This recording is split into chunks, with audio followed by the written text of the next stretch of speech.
104.5 The Team, your home for New York sports. Of course, big board sports. Rodger, Wyland. Rodger, nice enough to join Levack and Gaz today. So, Raj, first things first, what did you think of North Carolina getting it done last night against Gonzaga? I wasn't surprised. I figured since they've been on this redemption tour all year that they'd win the game. I thought it'd be close, which it was. Gonzaga had chances down the stretch to win the game. I didn't think it was a great game. I think it was really well played by either team. That second half made me crazy because of all the fouls that were called. And I'm not necessarily blaming it on the officials. I heard Rick Pitino say, you know what, the players need to adjust to how this game is being called. Whatever it was a very slow pace. It kind of just didn't have a lot of flow in the second half. But, give North Carolina credit. They were able to figure it out, and now they'll figure out if there's going to be any NCAA infractions coming their way. That'll be the next thing. And that's interesting. We talked about Roy Williams. That'll be the next big story. That's right. Roy Williams, whether or not when the NCAA violations came out, if people looked at him way differently than they did before, even though he's a Hall of Fame coach. Even with the violations, are we talking about a top 5, top 6 all-time college basketball coach in Roy Williams? Yeah, I would say you are, right? And he's won, 3 national titles, and I would have in the top 3, 4, 5 coaches in college basketball.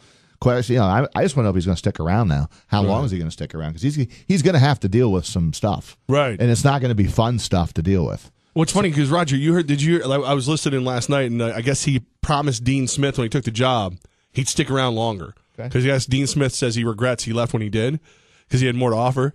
Like how much does that promise clash with what the fallout of these allegations? He loves Dean Smith. Of course, the health. I don't know if he's in great health, Roy Williams. And he is 70s, in the 70s. So it might get pretty ugly at Chapel Hill. But for now, it's celebration time, and they did what they wanted to do after losing at the buzzer to Villanova last year. Shot 35% last night, not a great percentage. And I thought the Zags had some chances in the first half to extend the lead a little bit more. They looked like they were going to open the game up a little bit, and then it was only a 3-point game at the half. And then the second half, they turned the ball over. Gonzaga right off the bat, 2 quick turnovers, led the points for North Carolina, and all of a sudden Carolina has a 5-point lead. So I thought the start of the second half was a turning point. Rodger Wyland, nice enough to hang out with us today right here at Levack and Gaz on 104.5 The Team. Yeah, and one of the things that's almost lost in last night's game is that it is Gonzaga basketball. You and I talked a little bit off the air yesterday. This would be like Northern Illinois playing for a college football championship. Let's go Huskies. They've just been good for so long. We almost forget that this was a Cinderella school 20 years ago, and now they were just a few minutes away from winning the national championship. Yeah, and Mark Few, I think, does a heck of a job. Because there always seem to be right there. They just can't get to the championship game. Now, they'll probably bring 3 players back from this group. They could make another run. It's just harder for them in the conference that they're in to get back to the national championship game, to be honest with you. But the other problem I had last night was the big man on the inside, Karnowski, drove me crazy. The big pierogi? The big pierogi, our guy. The guy, he makes you crazy. I mean, I know North Carolina is long.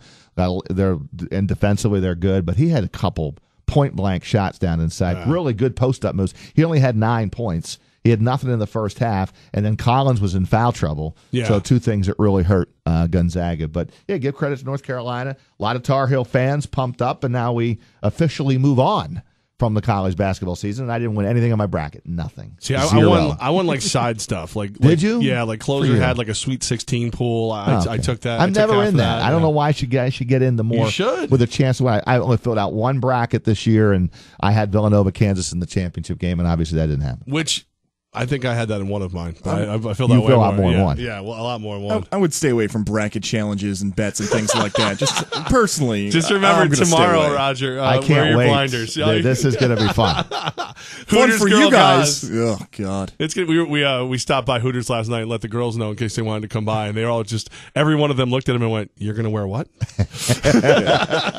Nobody's coming for that. I could bring Chris Honorado in with the TV cameras. I'm good. I'm good with that. I like it. I think that's good. Come on, go to the show, Claus. If you can pixelate my face, what time it's not your face we have to pixelate. 2 to 6, the whole show. The whole show. So, so we have a pretty large window of opportunity to bring a TV camera in here and make you the kicker in our newscast. I love Please this plan. don't change all the locks if we have to. Speaking of news, Rodger Wyland with us, Big Board Sports 10 to noon every weekday right here on the team. News that Gaz hates. What do you think of Patrick Ewing to Georgetown? Too little, too late, or can he revive the program? Look, I'm happy for Patrick Ewing, but I think it's a tall order. I hope he does it. I hope he turns it around. But he's 52. He's been a long time NBA. The only thing he knows is NBA stuff with NBA coaching, assistant coach. I think it's going to be a hard transition. I think it's a really good press conference that you're going to win by naming Patrick Ewing, and I hope that he does a great job. But I don't think Chris Mullen has done a really good job at St. John's. It's still early on yet, a couple of years in. So we'll see. But I think he's going to have his work cut out. The biggest thing for him: surround yourself with some really good assistant coaches that know the college game really well and that will recruit really well. And the thing is, like, these players that he's going to be recruiting, they have no idea who he is. Yeah, do they know who Patrick Ewing is? I think you send the highlight reel ahead. Oh, you definitely do. Yeah, but I mean, it's amazing. You'd probably be surprised, like, Patrick Ewing. Oh, really? What did he do? Well, here's his resume. Right. Here's what he did do. He's in the Hall of Fame. Yeah, he's in the Hall of Fame. So he's the guy from Space Jam. You should say that as the green guy, the green alien in Space Jam. Is that Patrick Ewing? Right. Now you have a relationship with Jim Boeheim. What do you think Boeheim feels about another Big East legend returning to the college basketball ranks for this rivalry? I heard him on Mike and Mike. They had him on this morning, and he was singing the praises of Ewing and thinks he will do. He called it a home run ball. Boeheim called it a home run ball, and I think he's on the schedule next year. Syracuse plays Georgetown next year, so he's looking forward to playing Georgetown, and talked about, kids still want to go play for Georgetown, what a great school it is, and that he's very happy for Patrick Ewing to get the opportunity. Rodger Wyland, Big Board Sports, right here on 104.5 The Team, 10 to noon with Chris Honorado. So here's my question. Educate me a little bit on RPI's hire. Well, he's not an RPI guy, so that has a little bit of the alums and former players a little bit surprised, because there's a young man named Ben Barr who played at RPI, coached a little bit at RPI, has been around as an assistant with a number of different schools that interviewed, and I think a lot were rooting for him to get the job. Instead, the search committee went in a different direction. They chose more of a veteran coach out of Canisius.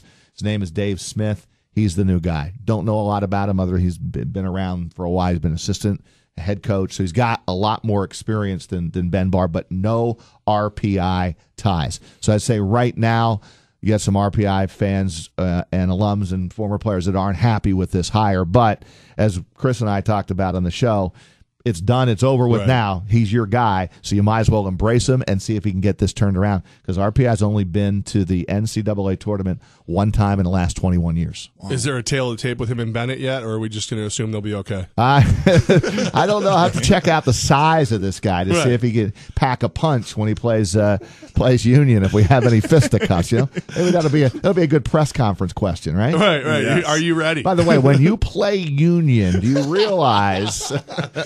Stay in your box. Don't come on the ice, because Bennett will destroy you. Just so you know, Rodger, man, we appreciate you. What's going on in the Mighty 1-3 tonight? Mighty 1-3 today. Well, you know what? Tony Romo's what's going on. Oh yeah, all about the Romo. I am a little bit about the Romo, but I mean, I am surprised that he's knocking out Phil Simms.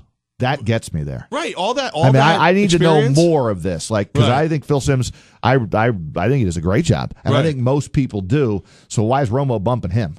Right. All that experience versus a guy who has none. So we'll have some Romo in the show. We'll have Chris Honorado's High School Athlete of the Week feature tonight at 6 o'clock, which is a staple. I've been passed up again, by the way. So I thought I had a shot.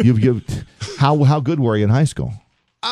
You were a good athlete, right? That far back, as I remember it, I was amazing. As I remember it. So I had other interests that got me in a little bit of trouble. We'll just put it like that. That's very polite of you, Levack. Other interests. I had other interests that kept me from being Chris Honorado's High School Athlete of the Week. Let's put it like that. That and the fact that he was in diapers when I was doing it. No kidding. Rodger, man, we appreciate you. All good, guys. Thank you, Rodger.